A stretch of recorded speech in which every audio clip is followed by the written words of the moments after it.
ka na. Wow! Mukhang masarap po itong ginisang sardinas ninyo, ah. Oo. Sarap yan. Pasensya ka na. Yan lang ang nakayanan naming ihanda. Alam mo naman, kasi mahirap lang kami. Tay, wala po kayong dapat ikapasensya sa akin. Masaya nga po ako. Kasama ko kayo, tsaka yung mahal ko, eh. Yun naman pala eh. Kaya mo magpakasal yan. Magbago pa yung isip. Oo. Bago ko sana yayaing magpakasal si Mariel, may gusto sana akong ipagtapat sa kanya. Ipagtabad. Oo, Mariel.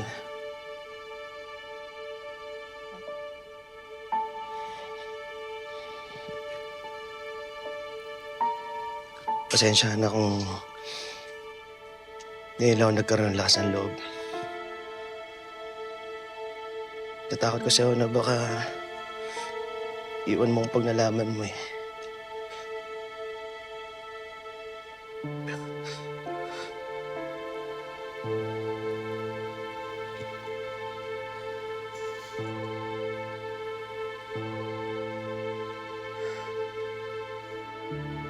Mahal, may bipolar 1 disorder ako. Na-confine na rin ako sa mental hospital at may tinitake akong medicine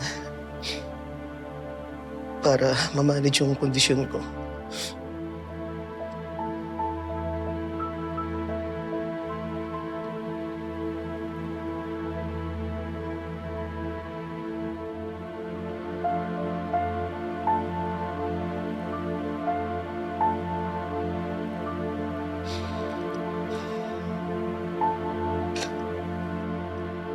Pero kung makipag-break ka sa akin, maintindihan ko. Mahal. Naalala mo yung pangako natin sa isa't isa. Nung sinagot kita, ay sabi natin, walang iwanan, di ba? Joshua, mahal na mahal kita. At sa pinagtapat mo sa akin, mas lalo lang kita minahal kasi pinatunayan mo sa akin na honest at totoo kang tao.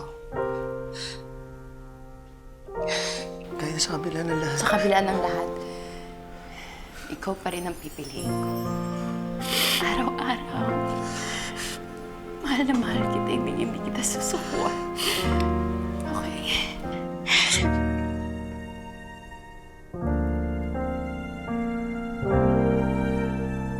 Tinanggap ni Mariel si Joshua at sinuportahan ito sa pagpapagamot para makontrol ang sakit niya. Nagsilbing sandigan at lakas siya ni Joshua sa tuwing inaatake ito ng manic episodes at depresyon.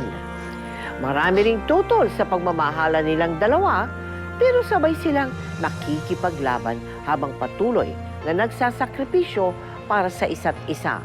Makalipas ang ilang buwan, nag-resign si Mariel sa pagiging teacher at nagtrabaho bilang isang call center agent.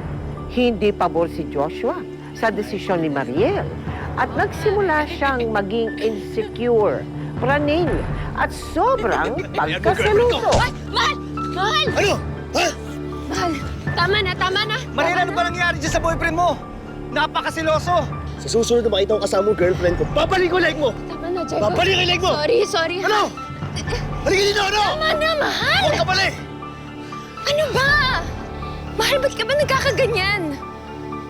Dahil ba hindi ka nakainom ng gamot mo? Hindi ko nasisiraan ng ulo, Mariel. Kitang-kita ko, niloloko niyo ako!